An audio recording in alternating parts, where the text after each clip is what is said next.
In March 1998, 23-year-old Amy Lynn Bradley boarded the Royal Caribbean cruise ship Rhapsody of the Seas for a family vacation. A week of sun, fun, and Caribbean nights. But what began as paradise would become a nightmare with no dawn. On the night of March 23rd, Amy and her younger brother Brad danced at the onboard Mardi Gras nightclub. She moved freely among the crowds, flirting with the live band, especially a musician named Yellow. At about 3:35 a.m., Brad returned to their cabin. Amy followed shortly after. They talked on their balcony until around 5:30, when their father Ron saw her asleep in a chair. By 6 a.m., the turquoise sky had brightened. Ron awoke and Amy was gone. Her cigarettes, lighter, room key, even her clothes had disappeared. Only her sandals remained.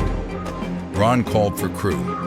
The family begged the captain to delay docking in Curacao, but the gangway was lowered. Many passengers disembarked. Amy remained missing. Searches were limited to public areas. Security logs revealed Brad returned at 3:35 and Amy at 3:40. But crew eyewitnesses placed her later on the top deck with Yellow drinking something dark. He exited alone around 6 a.m., alone. The Netherlands Antilles Coast Guard launched a 4-day search, plus the ship's private efforts. No body, no signs. Investigators concluded foul play. Amy was a trained lifeguard, unlikely to simply fall overboard. One cab driver in Curacao reported a frightened white woman holding a cigarette and begging for a phone.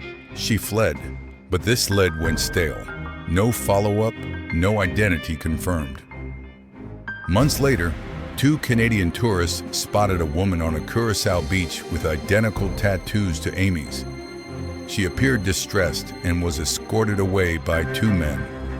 In 1999, a U.S. Navy petty officer claimed to meet a terrified woman in a Curacao brothel who said her name was Amy Bradley and begged for help.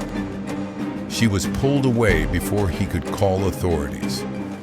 In 2002, a self-proclaimed ex-SEAL approached the family claiming he saw Amy in Colombia. They sent him over $200,000, only to learn he was a fraud. In 2005, disturbing photos emerged on an adult site showing a woman strongly resembling Amy, lingerie-clad, labeled Jazz. But the trail vanished once again. In Barbados in 2005, a woman in a restroom told another woman, "I'm Amy from Virginia," before 3 men forced her out. FBI sketches were made, but leads went nowhere. Many believe Amy was abducted, possibly trafficked by crew members, sold into a sex ring. Her disappearance sparked the 2010 cruise vessel Security and Safety Act. But still, no answers. Over 25 years have passed. The FBI still offers a $25,000 reward. Amy's family refuses to give up hope. But as the sun sets on another Caribbean night, her fate remains unknown. Thank you for watching. If you found this story chilling, subscribe for more real-life horrors and unsolved mysteries. The truth is out there, waiting to be uncovered.